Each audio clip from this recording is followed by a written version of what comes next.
Hey guys, this is Tara Macklin. I'm a wife, mom, athletic trainer, and a PCOS thriver.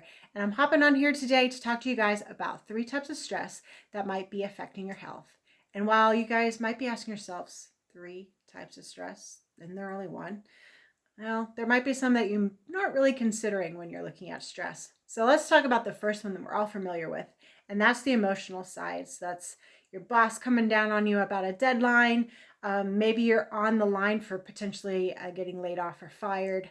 Maybe there's some financial stressors at home. Maybe it was a bad grade in school, or that big project that you procrastinated to the last minute. Maybe it's even the stress of the big game. That's something that I deal a lot with in athletics. So those are just some stressors that we're all familiar with. But did you know that excitement is actually a stressor? And I'm not telling people to stop being happy or being excited, but whenever you have your emotions out of kilter, we are meant to be in this like homeostasis, this balanced state. And so even with excitement that's way up here, we're not here. And so that can also be a stressful space, while also being down here and feeling the pressure of life on you can also be. So stress can be both positive and negative. It all comes into how we manage those things. And there's some different things that you can look into for that. And I'll probably discuss some of that as we go on here in this video. The other stressor that you might want to consider, and this probably applies more for people that are dealing with like inflammatory conditions or insulin resistance. With my PCOS, this one's a big red flag for me, is physical activity as a stressor. And, you know, we talk about a lot about physical activity being actually a stress reliever, which it is. It's great for emotional stress relieving, but it can also start up a process of building up cortisol in your body if you are in a state of overworking out. And that will then cause you to put on more excess weight in the middle of your body, which is not where we want to put on our weight. For women like me, you would obviously look at my body if I were to stand up, and you would actually question if I actually run. But I could tell you, I love running. I actually quite enjoy it. I don't run more than maybe 2 miles a week, because of if I do more than that, then I will find that I put on more weight. And I like to actually run in 5Ks, and I've tried running for a 10K, but actually in training for that 10K is what tipped me off that something's not right here. And going in and digging into some more research on that fact, found that actually I could be making my cortisol levels go up rather than go down. And it was hindering my progress rather than making progress, which I didn't understand because I was running before and didn't have any problems. But that's just something for me that had changed over time.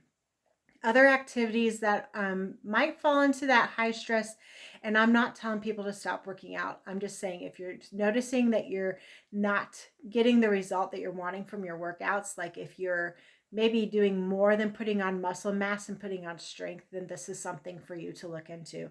So maybe if you're doing like CrossFit, or if you are doing HIIT exercises, anything that's going to be a high pack, high pace, high pounding type of activities, those are going to be activities that might hinder you if you're in those positions.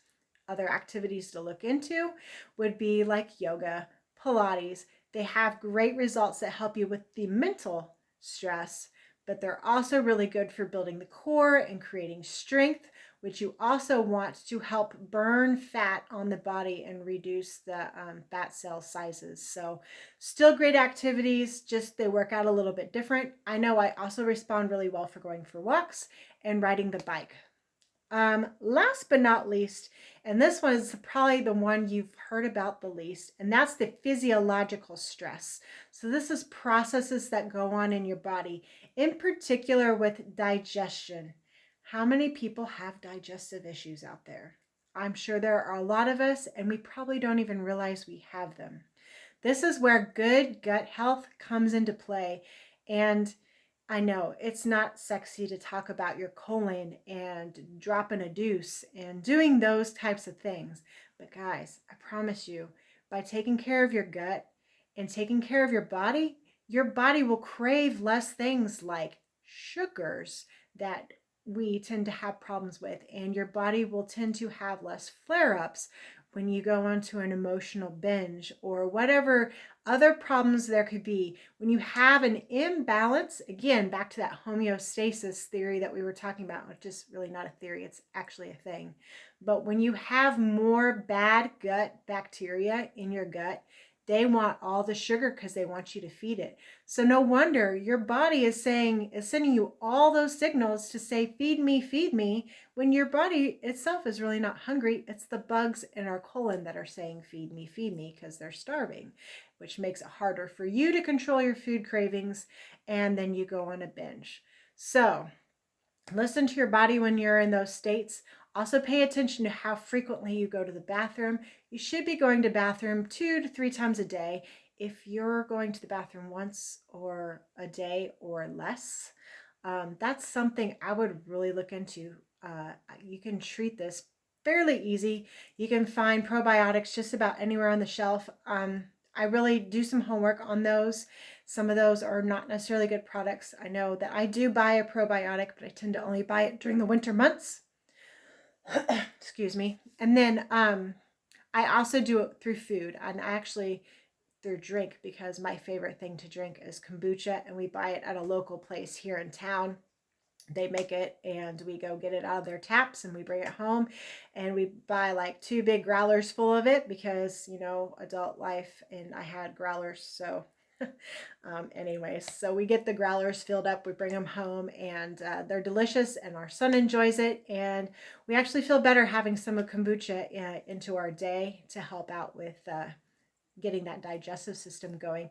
You could also look at other things, like if you get pickles out of the refrigerated section, if you eat sauerkraut, there's many other types of probiotic foods out there. Just take a look. You can do it easily through food, but if you're looking for more targeted specific bacteria, also consider a good probiotic. We actually like a product called Life9. So that's what we use when we're using the pill format in our home. So I hope you guys have found this helpful and given you guys some tips and tricks to help you manage some of that stress. And at the end of the day, let's take care of our bodies and take care of our good health.